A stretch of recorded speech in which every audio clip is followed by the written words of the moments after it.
सोचिए कि अगस्त 1942 का समय है। कोई इंसान सुबह सोकर उठता है और उसे खबर मिलती है कि देश के सारे बड़े नेता, मतलब गांधी, नेहरू, पटेल, ये सब रातों रात गायब हो चुके हैं। हाँ, सब अचानक गिरफ्तार हो गए थे। बिल्कुल। कोई दिशा निर्देश नहीं है, कोई संपर्क का साधन भी नहीं है। पूरा का पूरा नेतृत्व ही अचानक सलाखों के पीछे है। ऐसी स्थिति में कोई आम इंसान क्या करेगा?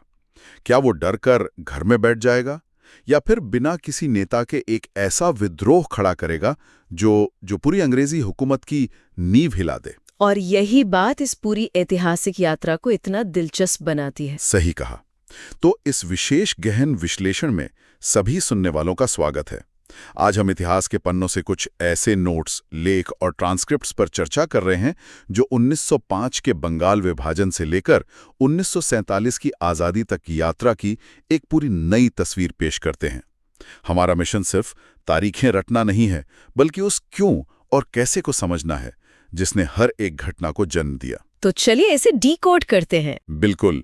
और ये सफर असल में किसी रातों रात हुए चमत्कार का परिणाम बिल्कुल नहीं था। अगर हम इन ऐतिहासिक स्रोतों को गहराई से देखें ना, तो ये पूरी लड़ाई एक बेहद जटिल चेस के खेल, मेरा मतलब है शतरंज की तरह थी। जहां हर चाल का एक बड़ा असर होता था। एकदम सही। जहां सिर्फ अंग्रेज बनाम भारतीय का सीधा मुकाबला नहीं था, इसमें वैश्विक युद्धों का दबाव था, हमारी अपनी आंतरिक राजनीति थी, और हर एक चाल का ऐसा दूरगामी प्रभाव था जिसने आज़ादी के पूरे रास्ते को बदल कर रख दिया। तो कहानी की शुरुआत होती है 1905 से। मैंने स्रोतों में पढ़ा कि उस समय बंगाल में राष्ट्रवाद की लहर बहुत तेजी से उठ रही थी, और अंग्रेजों ने उसी लहर को तोड़ने के लिए अपनी वो पुरानी बांटो और राज करो वाली चाल चली। हाँ, जिसे हम डिवाइड एंड रूल कहते हैं। बिल्कुल। उन्होंने बंगाल को दो हिस्सों में बांट दिया। एक तरफ ईस्ट बंगाल और असम, और दूसरी तरफ वेस्ट बंगाल, जिसमें आज का बिहार और उड़ीसा भी शामिल थे। इस एक फैसले ने पूरे देश में गुस्से की आग भड़का दी, और इसके जवाब में स्वदेशी आंदोलन खड़ा हो गया। लेकिन यहाँ ध्यान देने वाली बात यह है कि इस स्वदेशी आंदोलन की सफलता ने ही पहली बार भारतीय नेताओं के बीच की जो वैचारिक दरार थी ना, उसे सबके सामने ला दिया। अंग्रेज तो खैर बांटना चाहते ही थे, लेकिन हमारा अपना भारतीय नेतृत्व भी खुद को एक नहीं रख पाया। और इसे समझने के लिए हम एक बहुत ही आधुनिक एनालॉजी ले सकते हैं।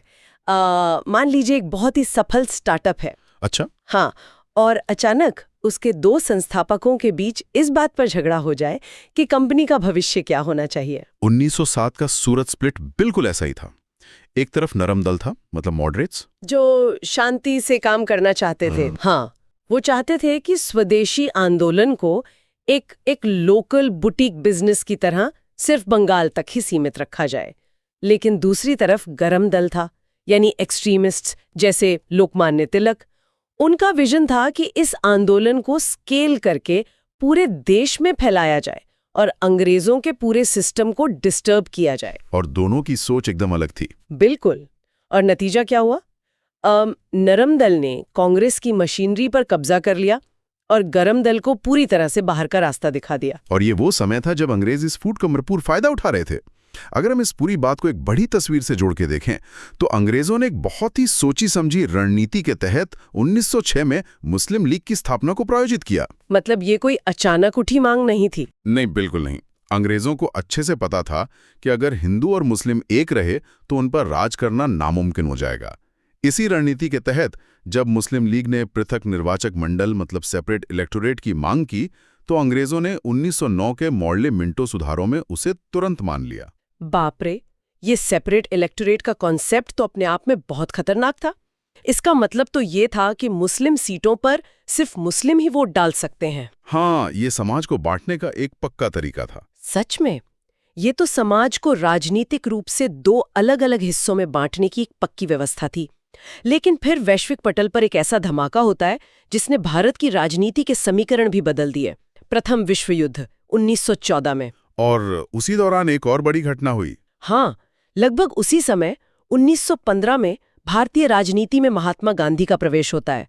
तो मैं सोच रही थी कि इन दोनों घटनाओं ने क्या बदलाव किए। तो देखिए, विश्व युद्ध ने ना एक अजीब सी स्थिति पैदा कर दी थी। उस समय भारत में मुख्य रूप से 3 अलग अलग विचारधाराएं पनप रही थीं। कांग्रेस का जो मुख्य नेतृत्व था, जिसमें मॉडरेट्स हावी थे, वो ये सोच रहा था कि अगर इस मुश्किल वक्त में अंग्रेजों की मदद की जाए तो युद्ध जीतने के बाद अंग्रेज खुश होकर भारत को स्वराज दे देंगे। स्वराज की उम्मीद। लेकिन ये तो बहुत ही भोली सोच लगती है। मतलब एक साम्राज्यवादी ताकत अपना कब्जा खुद क्यों छोड़ेगी भला? बिल्कुल सही कहा। और इसीलिए दो और विचारधाराएं भी थीं। एक वर्ग था जो इस विपरीत परिस्थिति का फायदा उठाकर होम रूल लीग आंदोलन चला रहा था, जो एनी बेसेंट और बाल गंगाधर तिलक चला रहे थे। हाँ बिल्कुल। उनका मानना था कि युद्ध के समय सरकार पर दबाव बनाकर ही कुछ हासिल किया जा सकता है। और एक तीसरा दल भी था जो सीधे तौर पर सशस्त्र विद्रोह की योजना बना रहा था, जैसे गदर पार्टी। हाँ, गदर पार्टी या जर्मन प्लॉट से जुड़े क्रांतिकारी जो विदेशी ताकतों से हथियार लेकर सीधा तख्ता पलट करना चाहते थे। लेकिन जिन नेताओं ने स्वराज की उम्मीद में अंग्रेजों की मदद की थी, उनके हाथ तो सिर्फ धोखा ही लगाना। 1919 में जब ऑगस्ट डिक्लेरेशन आया तो उसमें आज़ादी या स्वराज जैसी कोई बात ही नहीं थी। बिल्कुल नहीं थी। उसमें सिर्फ भारत में कुछ प्रशासनिक संस्थानों में भारतीयों की हिस्सेदारी बढ़ाने की बात कही गई थी। इससे तो ऐसा महसूस हुआ होगा जैसे किसी ने बहुत बड़ी मेहनत के बाद सिर्फ एक छोटा सा सांत्वना पुरस्कार थमा दिया हो। और इसी धोखे ने जनता के गुस्से को एक नई दिशा दी। प्रथम विश्व युद्ध की समाप्ति के बाद अंग्रेजों ने तुर्की पर कड़े प्रतिबंध लगा दिए। हाँ, खलीफा वाले मुद्दे पर। सही कहा। तुर्की के सुल्तान को उस समय दुनिया भर के मुसलमान अपना खलीफा मानते थे। इस घटना से भारत के मुसलमानों में भारी आक्रोश फैल गया और खिलाफत आंदोलन खड़ा हुआ। गांधी जी ने इस पूरी स्थिति को बहुत ही रणनीतिक नजरिए से देखा। उन्होंने हिंदू मुस्लिम एकता के लिए इस अवसर का इस्तेमाल करते हुए खिलाफत के साथ मिलकर असहयोग आंदोलन यानी नॉन कॉपरेशन मूवमेंट का शंखनाद कर दिया। ये रणनीति कागज पर तो बहुत शानदार थी और ये आंदोलन एक जन सैलाब बन भी गया था। लेकिन फिर उत्तर प्रदेश के गोरखपुर में चौरी चौरा की वो घटना घटी जिसने सब कुछ बदल दिया। हाँ, वो बहुत दुखद घटना थी। पुलिस की फायरिंग के बाद भड़की भीड़ ने एक पुलिस थाने में आग लगा दी जिसमें करीब 20 पुलिस वाले जलकर मर गए। और इस एक हिंसक घटना के तुरंत बाद गांधी जी ने पूरे देश में चल रहे इतने विशाल असहयोग आंदोलन को उसी पल सस्पेंड कर दिया। अब यहाँ एक बहुत बड़ा सवाल उठता है और स्रोतों में इस पर काफी बहस भी दिखती है। क्या सिर्फ एक स्थानीय हिंसक घटना की वजह से पूरे देश के मनोबल को अचानक तोड़ देना सही फैसला था? ये सवाल उस समय भी कई नेताओं ने उठाया था। उठाना लाजमी भी था। लाखों लोग अपने स्कूल, कॉलेज, नौकरियां छोड़कर सड़कों पर उतरे थे। अचानक से सब कुछ रोक देना तो उनके साथ धोखा जैसा लगता है ना। कई युवा नेता इस फैसले से बेहद निराश हुए थे। ये पीड़ा बिल्कुल स्वाभाविक थी, लेकिन इसके पीछे गांधी जी की रणनीति को समझना बहुत जरूरी है। ये सिर्फ नैतिकता या अहिंसा का सवाल नहीं था, बल्कि इसके पीछे एक बहुत बड़ा व्यवहारिक कारण था। वो क्या? गांधी जी अच्छे से जानते थे कि ब्रिटिश साम्राज्य के पास असीमित सैन्य शक्ति है। अगर आंदोलन हिंसक रूप ले लेता तो अंग्रेजों को गोलियां चलाने, तोपें मंगाने और पूरे आंदोलन को खून खराबे के साथ हमेशा के लिए कुचलने का एक लीगल बहाना मिल जाता। अच्छा, तो वो राज्य की हिंसा को न्योता नहीं देना चाहते थे। बिल्कुल। और वैसे भी खिलाफत आंदोलन का भी तो अपना एक अलग ही अंत हुआ ना। हाँ, खिलाफत आंदोलन तो एक अंतर्राष्ट्रीय घटनाक्रम की वजह से अपने आप ही समाप्त हो गया। तुर्की में मुस्तफा कमाल पाशा ने क्रांति कर दी और उसने खलीफा का पद ही पूरी तरह से खत्म कर दिया। जब खलीफा ही नहीं रहा तो भारत में खिलाफत की मांग का कोई आधार ही नहीं बचा। सही कहा। तो अब 1920 के दशक के मध्य में कांग्रेस के सामने एक अजीब सा खालीपन आ गया। सड़कों पर कोई बड़ा आंदोलन नहीं था। इसी खालीपन ने कांग्रेस को फिर से दो गुटों में बांट दिया, प्रो चेंजर और नो चेंजर। ये जो प्रो चेंजर थे वो चाहते थे कि जो नए चुनाव होने वाले हैं उनमें हिस्सा लिया जाए। हाँ, वो चाहते थे कि विधानसभाओं के अंदर जाया जाए और वहां जाकर सरकारी नीतियों का विरोध किया जाए। लेकिन नो चेंजर इसके खिलाफ थे। उनका मानना था कि चुनाव का बहिष्कार करके रचनात्मक कामों जैसे खादी और ग्रामोद्योग पर फोकस किया जाना चाहिए। तो जब कांग्रेस में बात नहीं बनी तो प्रो चेंजर्स गुट के मोतीलाल नेहरू और सीआर दास ने 1923 में स्वराज पार्टी का गठन किया। हाँ, लेकिन यहाँ सबसे दिलचस्प बात यह है कि उन्होंने 1907 के सूरत स्प्लिट वाली गलती नहीं दोहराई। मतलब वो पूरी तरह अलग नहीं हुए? बिल्कुल नहीं। उन्हें पता था कि अलग होने से दोनों कमजोर होंगे। इसलिए उन्होंने तय किया कि वे कांग्रेस के अंदर ही एक अलग पार्टी की तरह काम करेंगे। वे चुनाव लड़कर काउंसिल में गए और उन्होंने ब्रिटिश नीतियों को रोकने में कुछ सफलता भी पाई। लेकिन मैंने पढ़ा है कि ये सफलता ज्यादा दिन टिक नहीं सकी। 1925 में सीआर दास के निधन और देश में बढ़ती सांप्रदायिक हिंसा के कारण स्वराज पार्टी बिखरने लगी। हाँ, पार्टी के अंदर ही वैचारिक मतभेद शुरू हो गए। पार्टी के अंदर ही रिस्पॉन्सिविस्ट, जो मुस्लिम लीग की सांप्रदायिक राजनीति का कड़ा विरोध करना चाहते थे, और नॉन रिस्पॉन्सिविस्ट गुट बन गए। आखिरकार स्वराज पार्टी कमजोर पड़कर वापस कांग्रेस की मुख्य धारा में ही समा गई। और मान आया जिसने पूरे देश को फिर से झकझोर कर रख दिया। Simon commission. हाँ, वो था साइमन कमीशन। साइमन कमीशन का आना कुछ ऐसा था, इसे एक उदाहरण से समझते हैं। मान लीजिए किसी कर्मचारी का परफॉर्मेंस रिव्यू हो रहा है, उसके करियर का फैसला लिया जाना है और मैनेजमेंट ने एक मीटिंग बुलाई है, लेकिन उस कर्मचारी को ही मीटिंग रूम के बाहर खड़ा कर दिया गया है। एकदम सटीक एनालॉजी है। असल में 1919 के एक्ट में ये लिखा था कि 10 साल बाद एक कमीशन भारत में संवैधानिक सुधारों की समीक्षा करने आएगा। तो ये 1929 में आना चाहिए था। हाँ, लेकिन ब्रिटेन की कंजर्वेटिव सरकार को डर था कि वे अगले चुनाव हार जाएंगे, इसलिए उन्होंने अपने फायदे के लिए 2 साल पहले ही इस कमीशन को भारत भेज दिया। और सबसे अपमानजनक बात यह थी कि भारत का भविष्य तय करने वाले इस कमीशन में 7 सदस्य थे और 7 के 7 अंग्रेज थे। बाप रे, ये तो सीधे तौर पर यह कहने जैसा था कि भारतीय लोग अपना भविष्य तय करने के लायक ही नहीं है। इसीलिए पूरे देश में साइमन गो बैक के नारे गूंज उठे। लेकिन यहां भी हमारी राजनीति में एक दिलचस्प पेच था। कैसा पेच? मुस्लिम लीग इस मुद्दे पर 2 हिस्सों में बंट गई। जिन्ना का गुट कांग्रेस के साथ मिलकर कमीशन का विरोध कर रहा था, जबकि मोहम्मद शफी के गुट ने इसका समर्थन किया। अच्छा। हाँ, और इतना ही नहीं, पंजाब की यूनियनिस्ट पार्टी और साउथ की जस्टिस पार्टी ने भी कमीशन का साथ दिया था।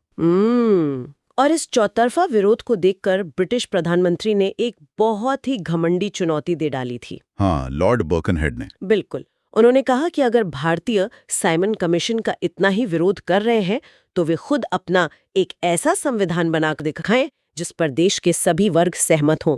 और इस चुनौती को स्वीकार भी किया गया, जिसके बाद नेहरू रिपोर्ट तैयार हुई। मोतीलाल नेहरू की अध्यक्षता में बनी इस रिपोर्ट ने कई अहम प्रस्ताव रखे, जैसे डोमिनेंट स्टेटस और अल्पसंख्यकों के लिए रिजर्वेशन। लेकिन सबसे बड़ी बात थी कि उन्होंने सेपरेट इलेक्टोरेट की जगह ज्वाइंट इलेक्टोरेट की वकालत की। मतलब संयुक्त निर्वाचक मंडल। हाँ, और यहीं से फिर से विवाद शुरू हो गया। विवाद क्यों? क्योंकि हिंदू महासभा ने रिजर्वेशन के प्रावधान का ही कड़ा विरोध कर दिया और दूसरी तरफ जिन्ना की अपनी अलग मांगे थी। बिल्कुल, जिन्ना की अपनी अलग शर्तें थीं। जिन्ना ने अपने दिल्ली मैनिफेस्टो में केंद्र में 1/3 सीटें और पंजाब तथा बंगाल में मुसलमानों की आबादी के हिसाब से प्रोपोर्शनल रिप्रेजेंटेशन की मांग रख दी। जब उनकी ये मांगे नेहरू रिपोर्ट में शामिल नहीं की गईं, तो जिन्ना ने अपनी कुख्यात 14 सूत्रीय मांगे सामने रख दी। और इसी के साथ वो कोशिश फेल हो गई। हाँ, खुद का संविधान बनाने की वो चुनौती आपसी मतभेदों की ही भेंट चढ़ गई। इस नाकामी के बाद न कांग्रेस को ये स्पष्ट हो गया कि अब केवल याचिकाएं देने या संविधान बनाने की कोशिशों से काम नहीं चलेगा। अब सीधी कार्रवाई का वक्त आ गया था। और तभी साइमन कमीशन की रिपोर्ट भी आ गई, जिसमें भारतीयों को कोई खास अधिकार नहीं दिए गए थे। और इसके बाद ही गांधी जी ने वाइसराय के सामने अपनी 11 सूत्री मांगे रखी। उन्होंने चेतावनी दी कि अगर ये नहीं मानी गई तो वे सविनय अवज्ञा आंदोलन यानी सिविल डिसोबीडियंस शुरू करेंगे। और ये असहयोग से काफी अलग था। बिल्कुल, असहयोग और सविनय अवज्ञा में एक बड़ा फर्क था। असहयोग का मतलब था सिर्फ सरकार का साथ न देना, लेकिन सविनय अवज्ञा का मतलब था सीधे तौर पर सरकारी कानूनों को तोड़ना। और जब अंग्रेजों की तरफ से कोई सकारात्मक जवाब नहीं मिला तो गांधी जी ने अपना ऐतिहासिक दांडी मार्च शुरू किया और नमक कानून तोड़ा। पूरे देश में महिलाओं, छात्रों और किसानों ने इस आंदोलन में बढ़ चढ़कर हिस्सा लिया। यहाँ कहानी में एक बहुत दिलचस्प मोड़ आता है। साइमन कमीशन की रिपोर्ट पर चर्चा करने के लिए अंग्रेजों ने लंदन में गोलमेज सम्मेलन मतलब राउंड टेबल कॉन्फ्रेंस आयोजित किए। पहले सम्मेलन में तो कांग्रेस गई ही नहीं। ये ऐसा था जैसे किसी शादी में मुख्य अतिथि ही ना आए। बिल्कुल। और अंग्रेजों को समझ आ गया कि कांग्रेस को शामिल किए बिना कोई भी फैसला जमीनी स्तर पर लागू हो ही नहीं सकता। इसीलिए गांधी इरविन पैक्ट हुआ। आंदोलन को कुछ समय के लिए रोका गया और गांधी जी SS राजपूताना जहाज से दूसरे गोलमेज सम्मेलन के लिए लंदन गए। लेकिन मैंने पढ़ा है कि वो सम्मेलन भी पूरी तरह फेल हो गया। ऐसा क्यों हुआ? क्योंकि अंग्रेजों ने वहां एक बहुत चालाक चाल चली थी। गांधी जी कांग्रेस के एकमात्र प्रतिनिधि बनकर गए थे जो पूरे भारत की आवाज होने का दावा कर रहे थे। लेकिन अंग्रेजों ने भारत के अलग अलग अल्पसंख्यक वर्गों के नेताओं को भी वहां बुला लिया और उन्हें कांग्रेस के खिलाफ खड़ा कर दिया। मतलब फिर से वही बांटो और राज करो। बिल्कुल, हर कोई अपने वर्ग के लिए अलग अधिकार मांग रहा था, जिससे मूल आजादी का मुद्दा ही पीछे छूट गया। और इसी फूट का फायदा उठाकर ब्रिटिश प्रधानमंत्री मैकडॉनल्ड ने एक नया कम्युनल अवार्ड घोषित कर दिया। इसके तहत सिर्फ मुसलमानों के लिए ही नहीं बल्कि अनुसूचित जातियों यानी शेड्यूल्ड कास्ट्स के लिए भी सेपरेट इलेक्टोरेट का ऐलान कर दिया गया। और गांधी जी ने इसे हिंदू समाज और पूरे देश को टुकड़ों में बांटने की एक भयानक साजिश के रूप में देखा। वे उस समय पुणे की यरवदा जेल में बंद थे और उन्होंने वहीं आमरण अनशन शुरू कर दिया। फिर तो पूरे देश में हड़कंप मच गया होगा। हाँ, उनकी जान को खतरा बढ़ता देख अंततः 1932 में डॉक्टर B.R. अंबेडकर और गांधी जी के बीच ऐतिहासिक पूना पैक्ट हुआ। इसमें यह तय हुआ कि अनुसूचित जातियों के लिए अलग निर्वाचक मंडल नहीं होगा, बल्कि उन्हें आम चुनाव में ही आरक्षित सीटें दी जाएंगी। इसके बाद 1935 का गवर्नमेंट ऑफ इंडिया एक्ट आया, जिसके तहत 1937 में प्रांतीय चुनाव हुए। इन चुनावों के नतीजे काफी चौंकाने वाले थे। 11 में से 7 प्रांतों में कांग्रेस में पूर्ण बहुमत की सरकार बनाई और 2 में गठबंधन किया। मुस्लिम लीग का प्रदर्शन बेहद खराब रहा। हाँ, उन्हें एक भी प्रांत में सत्ता नहीं मिली। मुस्लिम लीग के लिए ये एक बहुत बड़ा मनोवैज्ञानिक झटका रहा होगा। बिल्कुल था। जब कांग्रेस ने उनके साथ सत्ता साझा करने से इनकार कर दिया, तो लीग ने एक नई रणनीति अपनाई। वो क्या थी? उन्होंने पीरपुर कमेटी बनाई, जिसका मुख्य काम ये प्रचारित करना था कि कांग्रेस शासित राज्यों में मुसलमानों पर अत्याचार हो रहे हैं। भले ही इसमें कितनी भी सच्चाई रही हो, लेकिन इस रिपोर्ट ने ना जमीनी स्तर पर मुसलमानों के बीच डर और असुरक्षा का माहौल पैदा कर दिया। लेकिन कांग्रेस की ये सत्ता भी ज्यादा दिन नहीं टिक सकी। सिर्फ 2 साल बाद 1939 में हिटलर ने पोलैंड पर हमला किया और द्वितीय विश्व युद्ध शुरू हो गया। और अंग्रेजों ने बिना किसी भारतीय नेता से पूछे भारत को इस विश्व युद्ध में शामिल कर दिया। सोचिए ना, ये कितनी अजीब बात थी। ब्रिटेन दुनिया से कह रहा था कि वो लोकतंत्र और आजादी बचाने के लिए हिटलर से लड़ रहा है, लेकिन खुद भारत की आजादी छीन कर बैठा था। एकदम हिपोक्रेसी। कांग्रेस ने वाइसराय लिनलिथगो से सीधा सवाल किया कि युद्ध का अंतिम उद्देश्य क्या है? क्या युद्ध खत्म होने के बाद भारत को आजादी मिलेगी? वाइसराय ने टका सा जवाब दे दिया कि ऐसा कोई वादा नहीं किया जा सकता। और फिर कांग्रेस ने इस्तीफा दे दिया। हाँ, इसके विरोध में कांग्रेस की सभी प्रांतीय सरकारों ने तुरंत इस्तीफा दे दिया।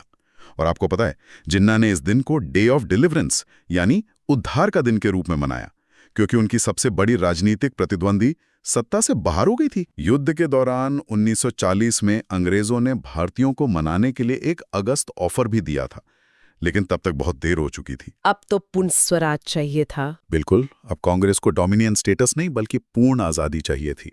जब ऑफर ठुकरा दिया गया तो विनोबा भावे और जवाहरलाल नेहरू जैसे नेताओं ने व्यक्तिगत सत्याग्रह शुरू किया। लेकिन हालात तब भयानक हो गए जब जापान इस युद्ध में हावी होने लगा। जापानी सेना मलेशिया और म्यांमार को रौंदते हुए भारत की सीमाओं तक पहुंच गई थी। अब कांग्रेस के अंदर एक अलग ही खौफ पैदा हो गया था कि अंग्रेजों भारत छोड़ो नहीं तो हमें जापानी मारेंगे। और ये डर वाजिब भी था। अगर ब्रिटिश भारत में रहते तो जापानी भारत पर हवाई हमले जरूर करते। इसी भारी दबाव में ब्रिटिश सरकार ने 1942 में क्रिप्स मिशन भारत भेजा, लेकिन ये मिशन भी युद्ध के बाद संविधान सभा बनाने की कोई ठोस गारंटी नहीं दे पाया। और इसके फेल होने पर गांधी जी ने वो कदम उठाया जिसने ब्रिटिश राज की ताबूत में आखिरी कील ठोक दी। भारत छोड़ो आंदोलन। हाँ, क्विट इंडिया मूवमेंट। और यहीं वो घटना आती है जिसका जिक्र हमने एकदम शुरुआत में किया था।